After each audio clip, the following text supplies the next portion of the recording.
પંચવટીમાં ઝૂંપડી બાંધી રામ લક્ષ્મણને સીતા રહે છે. એક દિવસ ત્યાં રાવણની બેન શૂર્પણખા આવી. રાવણની બેન શૂર્પણખા વિધવા હતી, એનો પતિ મૃત્યુ પામેલો, રાવણે જ મારી નાખેલો. એને ખબર નહોતી રહી કે આ મારો બનેવી છે, એમ ઝોમમાં મરાઈ ગયું. આ એવું વાલ્મીકી રામાયણમાં લખ્યું છે. શૂર્પણખા ગઈ ને રાવણ પાસે, તમે કે મારા પતિને માને, પણ કે ઝોમમાં ખબર ન રહી તારો પતિ આવી ગયો એમ.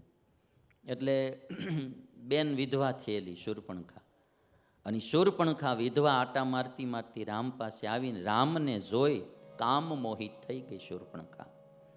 રામ પાસે જઈને પોતાનો પરિચય આપ્યો અને રામને કહે છે કે તમે મારા પતિ બનો.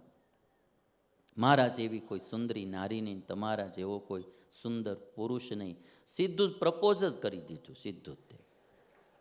લાંબુ ટૂંકું કાંઈ ભેગું થવું કે આમ ચેટિંગ કરવું કે ડેટિંગ કરવું કે એવું કાંઈ નહીં, સીધું જ તે પ્રપોઝ કે તમે કે મારા પતિ બનો કે. એટલે રામ છે ને, સીતા ને રામ બે બેઠા હતા ને એને, અને આ તો પાછું કાંઈ નક્કી નહીં. એટલે રામ કે જો આમ ઓલા પણ બેઠો ને, ઓલો લક્ષ્મણ કે એ મારો ભાઈ છે, મારેથી કે પત્ની છે ભેગી, મારા ભાઈને અટણ પત્ની નથી ને તું ત્યાં જાય કે એની પાસે જાય. એટલે શૂર્પણખા લક્ષ્મણ પાસે ગઈ.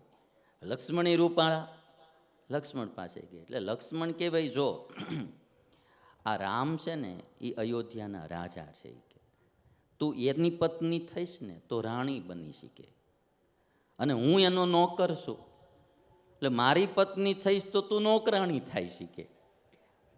રામ એ અયોધ્યાના રાજા, એટલે એની પત્ની બનીશ તો રાણી બનીશ, અને હું એનો નોકર, મારી પત્ની બનીશ તો નોકરાણી બનીશ, માટે તું ત્યાં જા.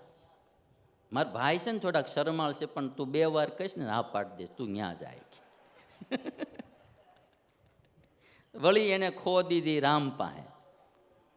રામ પાસે આવી, રામ કે ભાઈ તું છે ને એવું કરીમાં, મારો ભાઈ, મારે જ પત્ની છે, મારા ભાઈ પાસે જાય, એ બી થોડોક શરમાળ છે, હું સૌ એટલે આ ન પાડતો, 2 વાર જઈને તું કહીશ ને એટલે હમણાં આ પાડીએ. એવી રીતે આમ ખો દેવા માંડ્યા ને 2 ભાઈઓ. આને ગુસ્સો આવ્યો.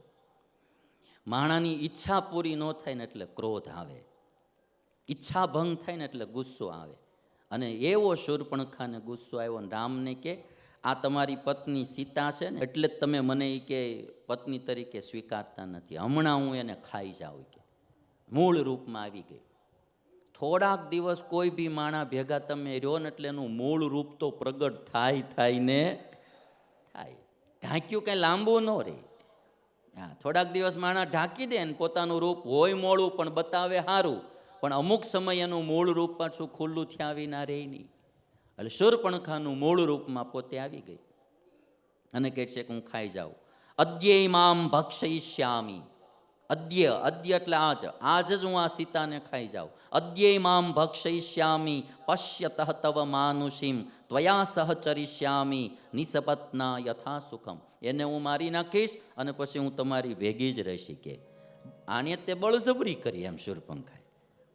રામે ત્યારે લક્ષ્મણને હાન કરી, ભાઈ હવે જરાક તારી રીતે તું કામ કરી લે કે. લક્ષ્મણ તો બાણ સજાવતા હતા, આમ કહતા હતા, એના નાક કાન કાપી નાખ્યા, કદરૂપી કરી દીધી. જે આવી રીતે ગમે ત્યાં ભટક્યા કરતા હોય ને એને નાક કાન કાપ્યાનો મતલબ કે એની હોય જ નહીં. હોય તો આવી રીતે ક્યાંય આઘા પાછા જાય નહીં. એટલે નાક કાન કાપવાનો મતલબ જ આવડો હશે કે નાક કાન વિનાની હતી શૂર્પણખા. અને જ્યારે પછી નાક કાન કપાણા એટલે શૂર્પણખા પોતાના ભાઈ ખર પાસે ગઈ. ખરની કદાચ તમને ઓળખાણ હોય ન હોય, આમ નામ તમે સાંભળ્યું હોય ખર દૂષણનું, પણ ખર જે હતો ને એ રાવણનો માસ્યેય ભાઈ હતો. ખર એ રાવણનો માસ્યેય ભાઈ, અને દૂષણ જે હતો એ ખરનો સેનાપતિ હતો. દૂષણ એ ખરનો સેનાપતિ, ખર રાવણનો માસ્યેય ભાઈ હતો. એટલે શૂર્પણખા ખર પાસે ગઈ. ખરે 14 રાક્ષસોને મોકલ્યા રામને મારવા, તો રામે એને મારી નાખ્યા. સેના મોકલી, દૂષણને મોકલો, રામે ખર દૂષણને બધાને મારી નાખ્યા. રાક્ષસોને મારવામાં આપણે વાર નહીં લગાડતા, કારણ કે બધી કથામાં એને બધાય મારતા જ હોય. બહુ બિચારાને શું માર્યા કરવા આપણે, એટલે ખરદૂષણને માર્યા. હવે આ બાજુ ખરદૂષણ બે મર્યા એટલે એક અકંપન નામનો માણસ હતો, એણે જઈને રાવણને સમાચાર દીધા. અને ત્યાં આવડ્યા શૂર્પણખા પોગી ગઈ રાવણ પાસે. શૂર્પણખા જઈને રાવણને કહે છે કે એક અયોધ્યાના બે રાજકુમાર આવ્યા છે, એકનું નામ રામ ને એકનું નામ લક્ષ્મણ, બે બહુ રૂપાળા છે એ કે, એક એની પત્ની છે એની ભેગી કે, અને પત્ની બહુ રૂપાળી છે એ કે, હું એ કે છે ને તમારી પત્ની બનાવવા માટે એને લેવા ગઈ હતી, એણે મારી આવી દશા કરી નાખી. ખોટા માણા હોય ને એ મૂળિયામાંથી જ ખોટા હોય, તમે જુઓ ને. એટલે રાવણને શું કે હું એ સીતાનું અપહરણ કરવા ગઈ હતી, તમારા માટે પત્ની બનાવવા, પોતે પત્ની થવા ગઈ હતી એમ ન કીધું, ખોટું બોલી. અને રાવણને કહે છે કે એણે મારી આવી દશા કરી દીધી. રાવણ કે મારાથી તો દેવતાઓ ડરે તી હું. શૂર્પણખા કે ઈ હાવ તમે સમજો એવા હેલા નથી હોય કે, ખરદૂષણને બધાને ઉડાડી નાખ્યા કે કાંઈક તમે કાવતરું કરીને જાઓ નહીંતર તમને પાડી દે, પૂરા કરી દે. રાવણે પછી જઈ અને મારીચને કીધું કે તું મૃગનું રૂપ ધારણ કરે. મારીચ કે તમને આ સલાહ કોણે દીધી કે મારે સીતાનું અપહરણ કરવું છે, તું મૃગનું રૂપ ધારણ કરે. મારીચ કે તમને આ સલાહ દેનારો કુળનો વિનાશ કરનારો માણા હોવો જોઈએ.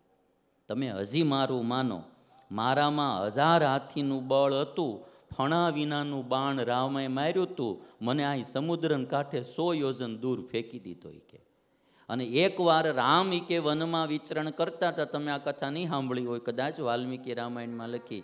મારીચ કે રામ વનમાં વિચરણ કરતા હતા, હું મારા 2 મિત્રો સાથે મૃગનું રૂપ ધારણ કરી અને રામ પાસે ગયેલો, અને રામે એ વખતે બાણ માર્યા, મારા 2 મિત્રોને મારી નાખ્યા, હું માંડ બચીને અહીંયા આવ્યો છું. તેદુનું કોઈ ર બોલે ને ત્યાં હું ધ્રુજવા માંડું છું કે. રામ તો બોલાતું જ નથી કે, આમ ખાલી કોઈ ર બોલે ને એ કે. અને મને એ કે આમ જોઉં ને જ્યાં જોઉં ત્યાં એક રામ નહીં, 1000 રામ જ દેખાય છે કે સર્વત્ર.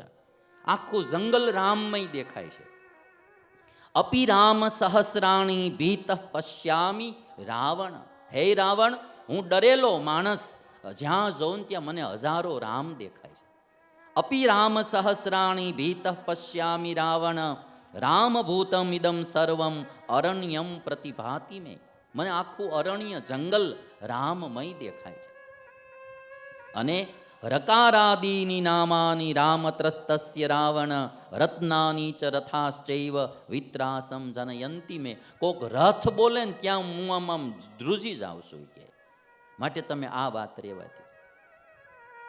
જો તમારે સીતાને અહીંયા લાવવાનો વિચાર હોય ને તો સમજી લ્યો, તમે તમારો નાશ કરવા, કુળનો નાશ કરવા અને લંકાનો નાશ કરવા તૈયાર થયા છો.